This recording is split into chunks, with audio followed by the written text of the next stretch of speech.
Hi, my name is Ken Davidian, and welcome to the second season of Organization Theory in Space, or OT in Space. In this season, I'm making a brief video for each of the 36 chapters of the Oxford Handbook of Organizational Change and Innovation, second edition, edited by Marshall Scott Poole and Andy Van de Ven. This video covers chapter 29 of the handbook entitled, Must We Change? The Dark Side of Change and Change Resistance. Like the title says, this chapter provides multiple perspectives on the dark side of change and resistance to change, two dimensions of change that are interrelated. The phrase dark side of change refers to a perception or judgment that a proposed organizational change may be ethically questionable, may be implemented in an unethical way, or has or may have harmful or negative results. Resistance is a cognitive, emotional, and/or behavioral response to a stakeholder's perception that a change has a dark side. The three considerations of a change's dark side and resistance includes perspectives, the temporality or dynamism of the change, and its multidimensionality. The perspective question asks, who gets to decide if a change is positive or negative? As in most cases, different perspectives can lead to different evaluations and judgments, and organizational change is no exception. Allowing for multiple perspectives legitimizes the critical analysis of change programs. Regarding the dimension of dynamism, a judgment pertaining to a change can change over time, and that will affect the resulting resistance or lack thereof. Finally, the multidimensionality consideration can be viewed through a framework of three categories of change. The first are those changes that are necessary, also called take your medicine or necessary evil changes. The second category are be a team player changes, where the change is generally positive, although some parts of the organization will face injury or harm.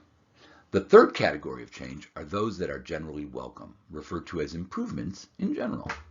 Looking at change using these three considerations helps us to avoid simplistic views of the issues surrounding these topics.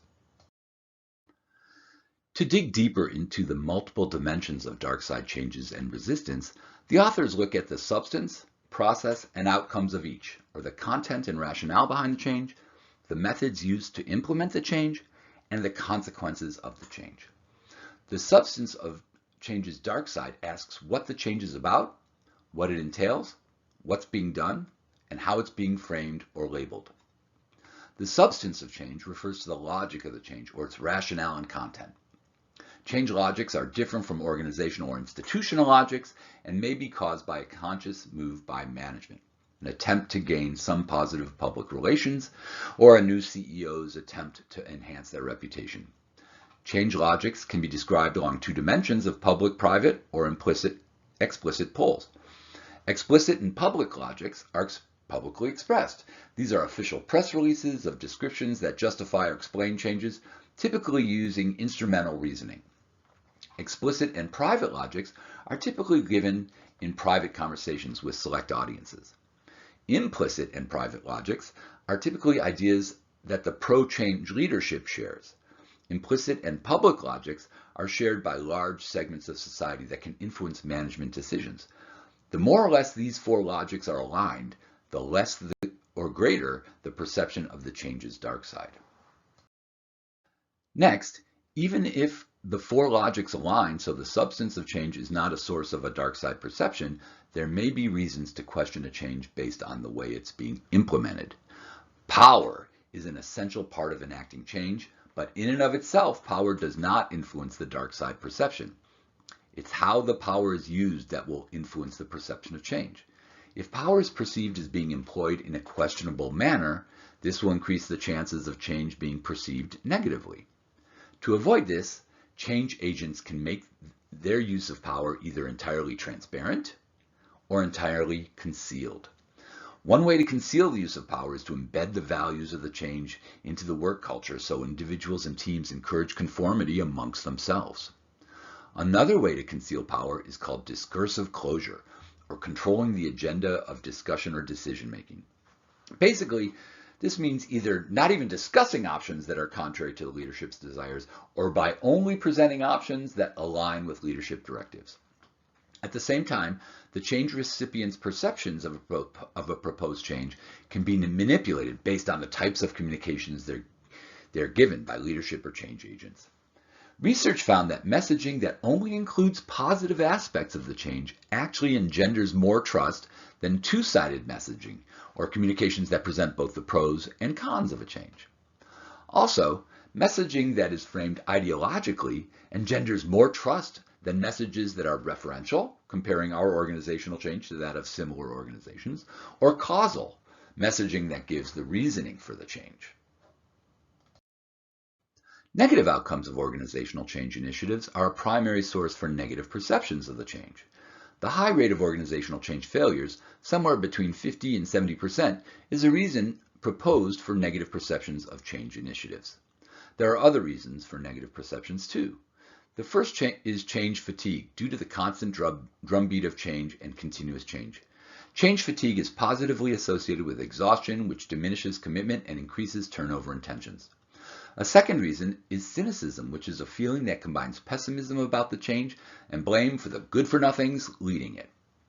Cynicism also negatively influences employee commitment, motivation, involvement, and increases the intention to quit.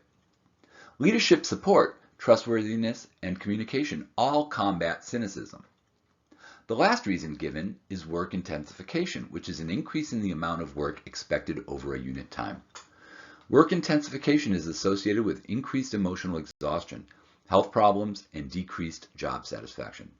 These are all outcomes that lead to the perception of the dark side of organizational change.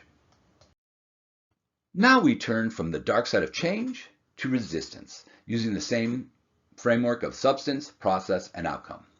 Research on resistance is discussed in this chapter from two perspectives: the traditional line of research, which generally assumes change is good and resistance is bad, and the contemporary line of research, which depicts both change and resistance as more nuanced, containing both positive and negative aspects.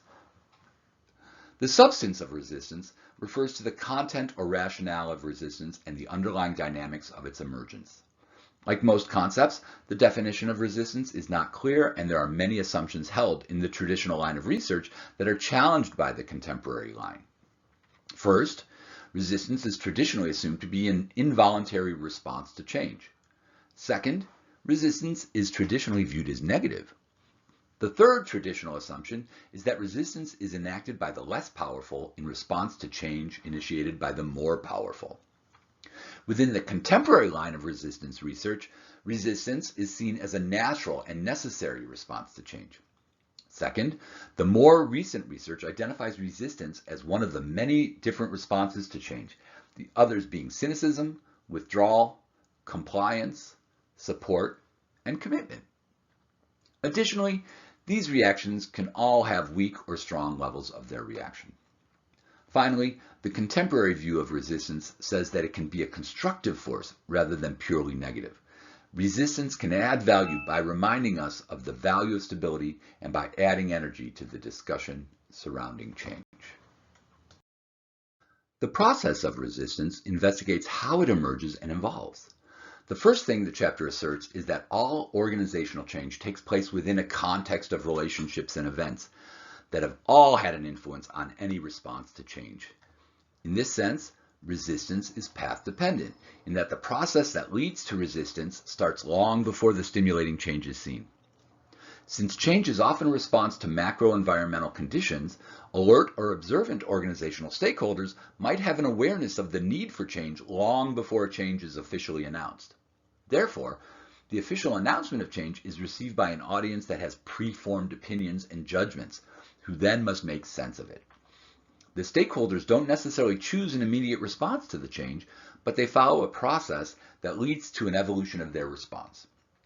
This evolution could take a very short time or a very long time.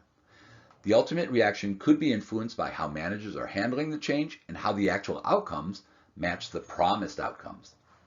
If resistance is chosen as a response, the resistance can manifest itself visibly if the organization embodies a high level of trust, or invisibly if there is fear of reprimand to any demonstration of resistance. Finally, change agents can influence the process of resistance in a number of ways. Ultimately, resistance to change is not inevitable and it can change greatly over the course of the change process. Outcomes of resistance include the factors that determine whether resistance outcomes are seen as constructive or destructive. Most studies have researched negative outcomes of resistance, and some studies add qualifiers about how resistance emerges. Sometimes resistance results in negative feedback loops, making situations worse and worse. Also, the duration of resistance, how long it lasts, can have a negative impact on the change process. Resistance has also been shown to have a negative effect, leading to decreased job satisfaction, desire to leave the organization, or commitment to the organization. Positive outcomes of resistance have been more anecdotal and conceptual because of the lack of research in this direction. Some positive attributes of resistance include being a signal that stakeholders are paying attention and are engaged in the change process. Second, resistance injects energy into the change process. And third, resistance sometimes uncovers problems that can lead to dark side perceptions. Finally, resistance forces leadership to defend and strengthen their arguments in favor of the change process. Management participation can decrease resistance in certain situations when stress levels are high and trust is low. Fairness and supportive leadership, especially at later stages in the change process, were also effective at reducing resistance. So, what is the practical value of understanding the dark side of change and resistance? First, for academics, more research is required to understand the different logics and how they interact and how they influence the dark side of perceptions and reactions. Second, again for academics, research should help identify how the positive effects of resistance can be realized. Third, for practitioners, using the framework of substance, processes, and outcomes, as was done in this chapter, will help organizations recognize and manage resistance as they may encounter them in their change initiatives. Also, a better understanding of the dark side of change can help managers better approach future change initiatives. Also, managers can realize the dynamic nature of the perceptions and realities of a change's dark side and the resulting resistance, and then better manage them. Lastly, this research can help managers better acknowledge the people skills required to effectively manage these dark side perceptions and reactions. Well, that's it for this chapter. I hope you found it as interesting as I did. It's super interesting content. If you want to make sure you don't miss any future videos in this season of Organization Theory in Space, please consider hitting the subscribe button or the notification bell. Thanks! OT in Space was produced by IRL, which stands for Impossible Research LLC. IRL conducts process research on the topics of innovation and industry emergence within the space sector context. IRL also offers services of organization theory consulting, research consulting, and STEAM outreach. This video is intended for educational purposes only.